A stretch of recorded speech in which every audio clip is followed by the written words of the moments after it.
who has written a book called The Quest for Justice in the Middle East. Certainly a timely topic given the tensions in the Middle East, subtitled The Arab-Israeli Conflict in Greater Perspective. He's a retired Florida educator who's done extensive doctoral studies in Middle Eastern affairs. He's lectured on numerous university campuses and other platforms.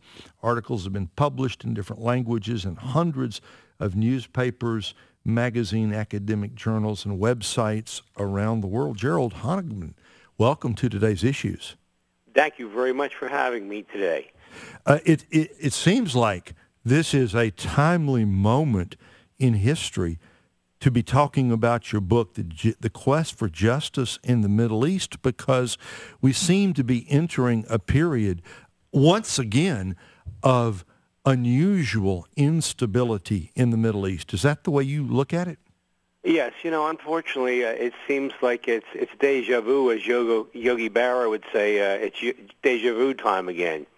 It seems like we just can't escape the Middle East, no matter how hard we try. A mere visit to the gas pump to fill your car up is a constant reminder of how we're all impacted by such news. The concept of justice is really an intriguing one. It always has been for me because, gentlemen, I'm sure you're aware that in the realm of man, we must always speak about justice in the relative term. And that's the problem. Too often people are looking for absolute justice.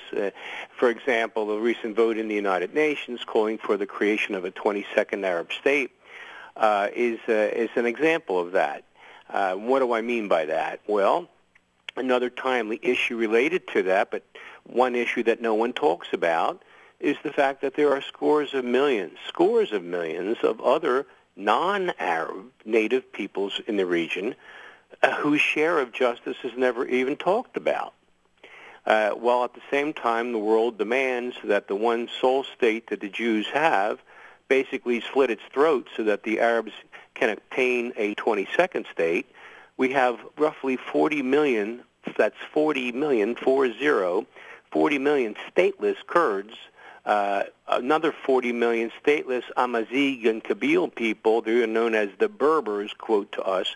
That's really a pejorative term in North Africa. Just between those Berbers and Kurds alone, there's roughly 80 million non-Arab stateless people in the region. And by the way, their cultures and languages have often been outlawed by the Arabs themselves, and they've been forcibly Arabized. Could you back up just for a second there, because particularly on the side of the Kurds, we've heard about I think in the last 10 years or so, from time to time, the Kurdish region of northern Iraq. I mean, you hear statements like that, but we don't know in the West who the Kurds are. Could you give us a little historical perspective, where they come from, their background? I would love to. And by the way, just so you'll know, my work on the Kurdish question dates back to the very early 1980s, and my work is showcased in one of the leading institutes in Europe for political science, Paris's acclaimed Institut d'études politiques. It's known as Sciences Po. They've showcased my work on the Kurds since at least 1982. So I've been very much involved in this issue. The KRG, the Kurdish regional government itself, has sent my own analyses around on their own websites, and I've been interviewed by the only English language newspaper in the KRG in Iraq, the Kurdish Globe. They did an extensive interview with me a few years ago. So yes, I've been very much involved in this issue. For our listeners, the Kurds are a people native to the Middle East. The heartland of Kurdistan is actually the area around Mosul and Kirkuk, where all the oil is located in the northern part of Iraq. But the Kurdish region extends into southeastern Turkey, into Syria, of course into Iraq and into Iran, and we have Kurds in the former Soviet Union and elsewhere as well. There's a fairly large Kurdish diaspora. as well. They are a non-Semitic people. They are actually cousins to the Iranians. They're an Aryan people. And these are the ancient, we know them in history as the Medes, Cyrus the Great as folks. Sure. We know them as the Gutai, who were the famed conquerors of Babylon. This would go all the way back to the book of Daniel in the Old Testament. Yes.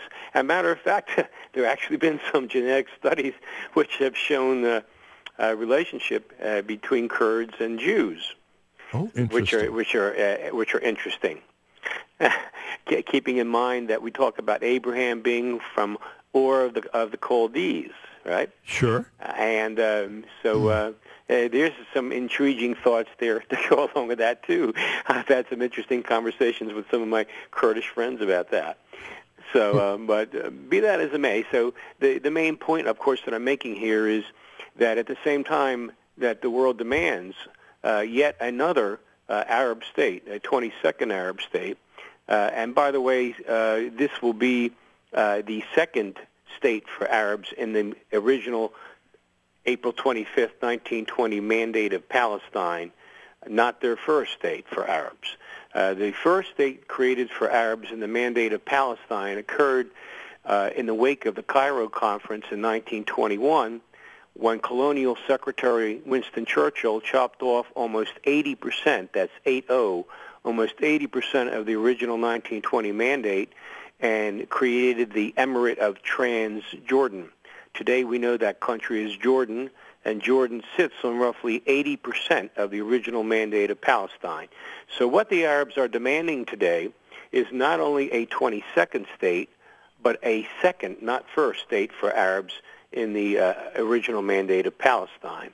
And for this to occur, they expect the sole state that the Jews have, which you need a magnifying glass to find on a globe of the world, to literally commit suicide so that Arabs may have that.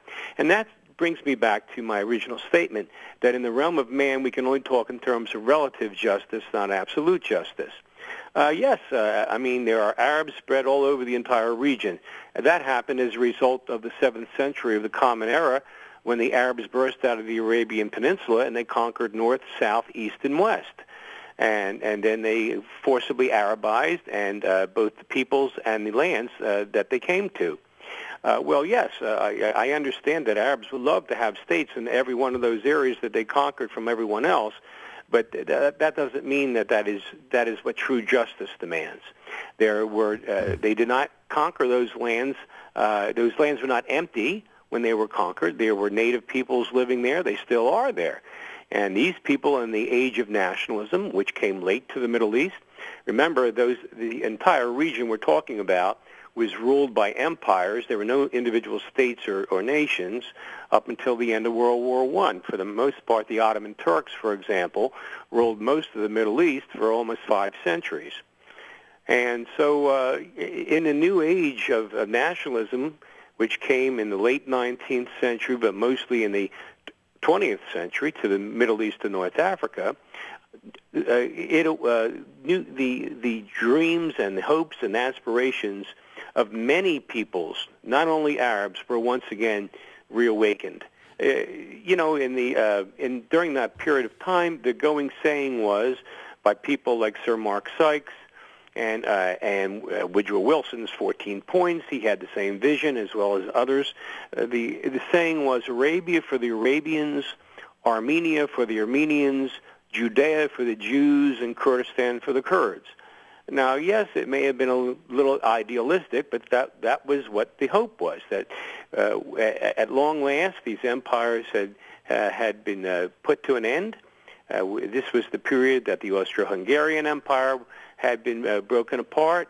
This was the era that the Russian Empire had fallen apart. This was the era that the Ottoman Empire had fallen apart. And this new age of nationalism had sprung, for good or for bad. They were both. I want to ask you, excuse me for interrupting you, Gerald.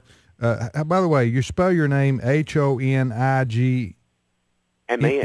How you pronounce that? That's Honigman. Honigman. And I would love to be able to give your listeners, before I forget, an easy way to get to me, and they'll be able to find easy access to my book as well.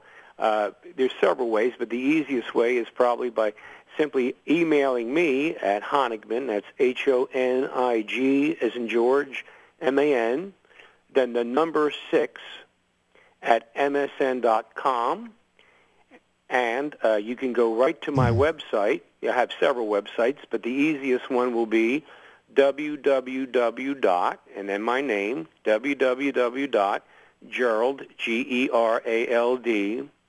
put the middle initial in there, A, Honigman, HONIGMAN.com, www.GeraldAHonigman.com. Don't forget the A, and that will take you to many of my writings, plus it will give you a direct link to be able to purchase a beautiful copy of my book. I will personalize it in time for Christmas, a little late for Hanukkah for those folks who need it, but it will be well worth the wait. Let's put it that way. Okay.